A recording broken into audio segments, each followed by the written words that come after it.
E hoje o tema é um tema da psicanálise, um termo que no mundo da psicologia a gente escuta muito, mas que no mundo usual já teve várias vezes que nós já ouvimos também esse termo deslocado do seu sentido original.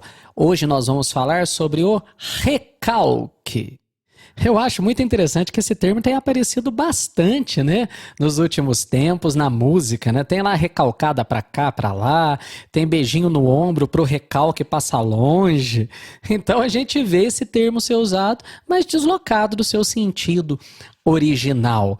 E a gente vai falar um pouquinho dessa operação tão importante no nosso aparelho psíquico, que é o recalque. Para a gente poder entender de uma maneira bem simples como que isso funciona e o que é essa operação, é importante que a gente relembre que para a psicanálise nós temos uma estrutura dinâmica dentro de todos nós. Então nós temos ali as pulsões, essas energias pulsionais, a libido, o desejo, as nossas demandas do princípio do prazer. No entanto, sabemos que nem tudo que a gente deseja é socialmente aceito, nem por nós, nem pela estrutura de se viver em sociedade, que de certa forma diz que nem tudo que a gente quer, a gente pode, nem tudo que a gente deseja, a gente pode tornar realidade. E aqui a gente está falando dos desejos primitivos, aqueles desejos que estão dentro de todos nós, de todas as ordens, mas que nós não temos tanta clareza de sua natureza. Né? Então, qual que é o processo que acontece? O nosso ego, ele tem um procedimento de barrar, né? de criar uma interrupção a essas pulsões, de não permitir que essas pulsões, que são inaceitáveis para nós, invadam a nossa consciência, invadam o nosso mundo. Então, em resumo, o recalque é uma operação de negação do nosso eu em relação a alguma demanda de desejo inconsciente. E aqui a gente vai falar do desejo, do afeto, do pensamento que não é aceitável. E esse recalque, claro, vai trazer consequências. Entenda, uma das características pulsionais é a repetição. Enquanto a pulsão não encontra vazão, não encontra satisfação, ela vai continuar exercendo pressão sobre o ego, sobre o eu. E quando a gente nega esse desejo, ele vai retornar de alguma forma. Também é chamado de retorno do recalcado. E esse retorno vai se dar através das formações do inconsciente, do esquecimento, do xiste, do ato falho, dos sonhos e, por fim, dos sintomas. Aqui é interessante a gente perceber que realmente através dessas formações a gente consegue muitos exemplos no cotidiano de como que nós temos esse tipo de efeito. Né? Uma coisa interessante, imagine alguém que tem uma reunião bastante tensa no trabalho, para a qual ela se preparou muito, mas que ela tem medo daquilo, é uma reunião tensa, uma reunião cheia de complicações, e aí ela vai sair de casa, ao sair de casa, ela esquece lá um material muito importante para aquela reunião. Já atrasada, ela entra no carro, né, começa a se dirigir para o trabalho, sabe que tem que chegar logo porque já perdeu um determinado tempo no esquecimento daquele material, e aí ela escolhe sem querer, ela escolhe o pior caminho, aquele que sempre está congestionado. Ao chegar à reunião, já atrasada, entra no espaço e não se contém, dá uma crise de riso, porque às vezes a gente ri de nervoso e a gente vê um exemplo muito simples aqui, mas um exemplo de xiste.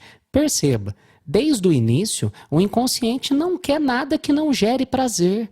A pulsão não quer nada que não possa se deslocar nesse gozar. Entenda aqui o gozar destituído da questão sexual em si, mas da questão de alcançar prazer.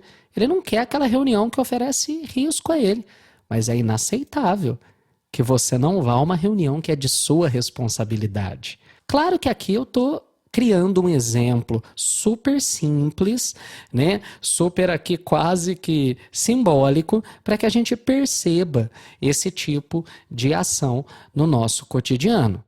A ideia do recalque, ela também tem na sua estruturação a visão de que todo recalque vem de um recalque primordial, de um recalque inaugural, vamos dizer assim. E esse recalque, ele vai se dar na estruturação do sujeito, na constituição do sujeito, e ele é aquele que define essa operação de barrar esses conteúdos da nossa consciência, né? Não permitir que esses conteúdos inconscientes acessem o nosso consciente. Tem tudo a ver com a formação nossa, do nosso id, do nosso ego, do nosso superego. O Freud, inclusive, vai construir esse processo pensando no conceito do complexo de Édipo. E através desse complexo de Édipo, nós vamos nos estruturar enquanto sujeitos. Esse processo para o Freud ele acontece ali na infância, então essa inscrição aí do recalque que de certa forma define a existência da nossa inconsciência, ela vai acontecer até aí os 6 anos e a partir daí a gente entra num período de latência, onde nós vamos, na verdade, esquecer esse conteúdo do inconsciente, esse recalque, essa inscrição, a gente entra nessa latência até a gente reviver o complexo já na puberdade e na nossa migração para a vida adulta. Quando nós começamos a estudar mais profundamente a teoria psicanalítica, nós vemos que essa construção do Freud ela é muito didática, ela é muito organizada, né? E de todos os teóricos que a partir dele construíram também suas visões psicanalíticas. A gente podia falar de Melanie Klein, por exemplo. E aqui um exemplo disso, a relação objetal, né? Olha como a gente pode correlacionar isso, né? A gente tem lá a relação que nós temos com os objetos. E esse objeto, o primeiro objeto de relação de todo bebê seria o seio, né? O seio da mãe, aquele que supre todas as demandas da criança que quer mamar, que quer aquela experiência de afeto, aquela experiência ali de sanar suas demandas de prazer. E com esse seio ela vai ter uma relação muito interessante, porque o mesmo seio que amamenta, que traz esse afeto, que supre a demanda, quando ele é negado, ele também deixa de ser um seio bom e passa a ser um seio mau, porque ele nega aquela criança a saciar-se na hora que quer, né? Toda criança a gente tem aquela questão que num primeiro momento é comum que ela tenha livre demanda, o livre acesso ao seio e em algum momento esse seio começa a ser regrado pela mãe. E aí olha só, a gente tem uma dupla relação com o mesmo seio, né? A gente tem uma relação entendendo inclusive que são 2 seios, né? Um seio bom e um seio mau.